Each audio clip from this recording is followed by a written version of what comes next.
What is this? The CEO who was Oh, I saw this. This was crazy. I saw this morning. It's so funny that I feel like our TikTok timelines are basically the same. Like if you spend enough time in this community, in this chat, like we have very similar TikTok timelines. shot was a client of ours, actually. So like I know him. This guy literally knows Brian Thompson personally. He knows Brian Thompson personally. Listen to what he had to say.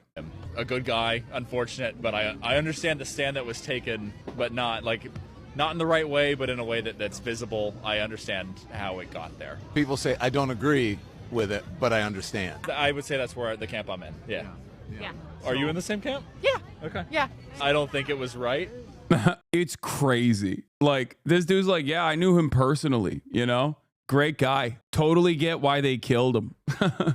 Wrong. Mine are hot conservatives talking about seed oils. Hey, what up, Squeaks? I want to be on that timeline, honestly. I don't know why my For You page does not have that. So, Merry Christmas, Squeaks. One of my parents worked for him directly. They say the same thing. That's so funny. It's like, dude, I'm telling you, for-profit healthcare is just so fucked. It's just so bad that like other people, other CEOs are like, yeah, dog. I mean, it's pretty bad. It's pretty bad. I get why someone was forced to the brink of violence. And it's really interesting because while people say this, keep seething, while many people say this, there are still people who are holding on to this notion that like, no, people are only invested in Luigi because he's hot. People should be mad. Why are they not mad? I'm mad that they're not mad. And it's just like a very strange reality cultivation operation from the media overall. Now is not the time to even talk about healthcare, actually. By the way, the fact that they want to charge him with something he didn't do shows how gullible the government is when people comes to hurting important people. Yeah, we don't even know if he did that. We don't even know if he did that. Dude, X watched a video about the protests outside the courthouse and was pissed, comparing him to the Joker and Lee Harvey Oswald. Yeah, I think it's because XQC just watches Destiny. That's it. And only gets his opinions from Destiny and doesn't like, doesn't come up with any of his own personal opinions. That's got to be it. No, it's not because he's rich as chat. Get out of here. If I were to talk to XQC 2, 3, 4 years ago about like how Americans don't have socialized medicine, as a Canadian man, he would have been like, yeah, no, that doesn't make any sense. But I think like that's most likely the reason. That's the only, because aside from right-wing content creators like Ben Shapiro, Tim Pool, and all these other people, like the only person I've seen online that is like routinely trying to defend Brian Thompson's honor is Destiny. So if you're like a Destiny orbiter, if you're watching him regularly to, come across as like an intelligent person by repeating some of his takes, you're gonna oftentimes find yourself on the wrong side of most issues. But that's probably what it is. He was trying to play off the edgy contrarian neoliberal shit, which I thought was really played out and really stupid. But he was trying to be like, oh, I can't wait for this guy to get the death penalty. Luigi made sure to get the death penalty so that all these guys can cope or some shit like that. Praying that Luigi gets the death penalty just to see the collective meltdown. Probably compared Luigi to Rittenhouse, to be honest. No, he didn't. Because he defended Kyle Rittenhouse very famously. He hates Luigi Mangione. No, he is just a right-winger. Like, what are you talking about? He's defending the honor of for-profit healthcare. That's what he's doing. I'm a paramedic in Canada, and it always baffles me, and some of my coworkers think we need to change for a for-profit system. I don't think it's that baffling. I don't think it's that shocking. People are stupid. You know what I mean? Canadians are stupid too. Americans are dumb as There's plenty of Americans who exist under this cruel for-profit healthcare structure and still personally believe no, better things are not possible. There are conservatives everywhere, no matter where you go in the world. In Canada, they live in Alberta. It's weird he's acting morally superior about this when he was literally dunking on the guy who got shot at the Trump rally. Yeah, he's just all over the place. He's a debate mercenary. Again, no conviction, no moral compass, no consistency. He will present his arguments as though they are morally consistent, but it doesn't matter. If you consistently get your nose from this guy, you are most likely going to be on the wrong side of virtually every issue. But hey, if you can repeat his talking points fast enough, maybe you will think that you're coming across as brilliant, but most people will slowly but surely pull themselves away from you not because they can't stand your brilliance, but because you're both annoying and also wrong. That's it. And constantly want to debate about how right you are, even though you are very obviously wrong. You will never be able to debate someone out of the harm that they have personally experienced by for-profit healthcare, for example. It's just not going to happen because they saw the pain with their own two eyes. But good luck. Yeah, you can't debate people into liking you. Like, I'll tell you that much. All right. You can't just be like, I'm gonna debate you into liking me. I'm gonna debate you into thinking my vibes are good. This is the season for spending time with those you may not always. Why half of Americans expect conflict at holiday gatherings and how to handle it? That's so funny. This is so stupid. Agree with. There's a new survey that finds that nearly half of Americans expect heated discussions at holiday gatherings. This like every single holiday season as Jank takes on more confusing positions, I become a part of the 48% when previously I never thought I would be. You know what I mean? Gatherings this year. And by the way, it found a few hot button issues that are sure to fire things up. In third place, religion. Never talk about religion. Coming in second, family issues like parenting and finances. And in first place, not surprisingly, the survey found that the most controversial topic is politics. All this has 1 in 2 people planning to avoid holiday gatherings altogether. That's because more than 30% of people say they don't think it's possible to have productive conversations about different views without conflict. So how do we navigate all of this? How do we agree to disagree? Well, Dan Lyons joins us. He is the best-selling author. Being a nuisance at family reunions, yeah, except my family is in agreement with me for the most part. Like, there are obviously disagreements that we have, but they're not like large enough or significant enough to fight over. Jank is the outlier in this situation. Ironically enough, he is literally the outlier. Yeah. We have a family of max leftists.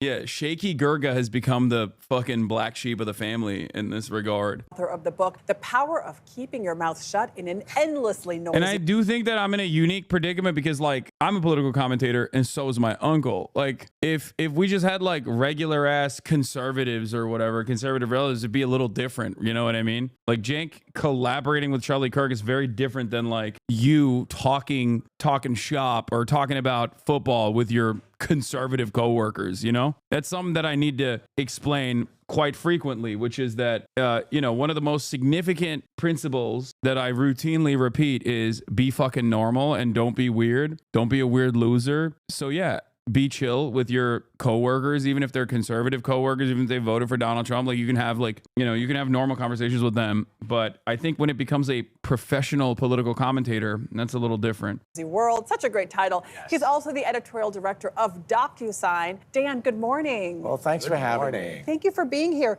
So when we're with family and friends and things start to heat up, things start to get a little awkward, what should the person who's part and party to this conversation do to try to tamp things down? Right, so there are techniques you can use, right? And DocuSign is interested in this because they're... Your dad's ex-finance bro, though? I mean, yeah, but it doesn't matter. Like, he doesn't give a shit about, like, American domestic politics. And for American foreign policy, we're somewhat aligned. Not really, but it doesn't really matter. Does that make sense? an agreement management company. So this began as a project about agreement rather than disagreement. How come some people are so good at agreeing with other people? So I went off and I talked to like hostage negotiators, a marriage counselor, a kindergarten teacher, really experts at agreement. And that is insane. What a range, dude. What a fucking range. He said hostage negotiators to kindergarten teachers. These are all experts at conflict management, crisis negotiation. one of the techniques you can use is just called thank you because. It's 3 words. It's very easy to use. You just bring this with you to this party, right? What?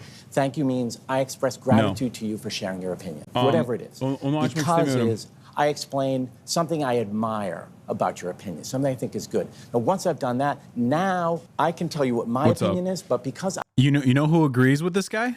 Who? Jank, in regards to Charlie Kirk. Yeah, he does. I've listened to you first, you're more likely to listen to me in return. And that is going to start bringing down the temperature. And also, it's sort of like showing somebody respect. When your family member calls you a slur, say thank you because, dude, that's crazy. Like, is that happening frequently? Chatters, goddamn. Like, That's a shitty ass family member, dude. That's just like, I think when you just like remove political ideology from the equation, that's just plain old rude. You know what I mean? That's like an incredibly rude way to behave. Sometimes fam is your biggest obs. Brother, there is no opinion my parents hold that I respect law, and yes, families are omega shitty. How do you stay normal if your entire family is anti-normal to you? I don't know. I mean, there are plenty of disagreements that I have politically. I think I would have politically with my family members if I were to bring it up. I just don't, you know? Am I wrong? What do you think? I think you're not in a good position to answer this because there are contentious families out there. And there's families that have a hard time having those discussions where they can voice their true, you know, political leanings or whatever, right? And you know, I'm not saying that anybody's a victim. It's difficult for us to relate to that in like a very true sense. My uncle talking about deporting people and joking about pro-choice cat ladies. Me, thank you for sharing. Thank you for sharing that. No, I mean, like you can avoid the topic, right? You can. I wouldn't say hide where you stand. That's what I would do in that situation. Like I would steer every conversation directly away from political shit like that, because that way you win the rest of the room where they're the fucking annoying person that's like constantly making everything political. Yeah, but I'm saying like don't just agree with everything, right? Don't listen to this fucking DocuSign guy. Setting boundaries is healthy. Just be like, why people, when I do collaborations with other content creators that are not political content creators and they ask me like a political question, what do I say? I'm like, oh, I don't want to talk about politics. Why the fuck do you want to talk about politics? Like, that's it. You know what I mean? You can make them look silly by just being like, dude, why are you talking about politics? Thanks for teaching chatters being normal. It's important. It's a weapon. The problem is they keep bringing it up. No, I know. That's the funniest part about it. For the longest time, Trump supporters behaved as though they were the, you know, silent majority. They still claim that. When they were always the can't shut the fuck up minority. Like, they just can't shut the fuck up. Nowadays, I feel like they've become even more galvanized. They've become more emboldened. So they just never shut up. They love talking about how the rest of the family doesn't understand me because, you know, I voted for the right guy. I voted for the great white hope. It's just like, dude, okay, you voted for Trump, man. You got it. You know, we'll see what happens. I don't think that it's going to be good for you, and I don't think it's going to be good for anybody else. But like, can we just not have a political discussion for once in our entire, in this entire goddamn holiday season? Because I have noticed that like, Trump supporters nowadays especially are like very excited to have those conversations. They are very excited where their entire goal is to be like, yeah, we got it. Ooh, my guy won.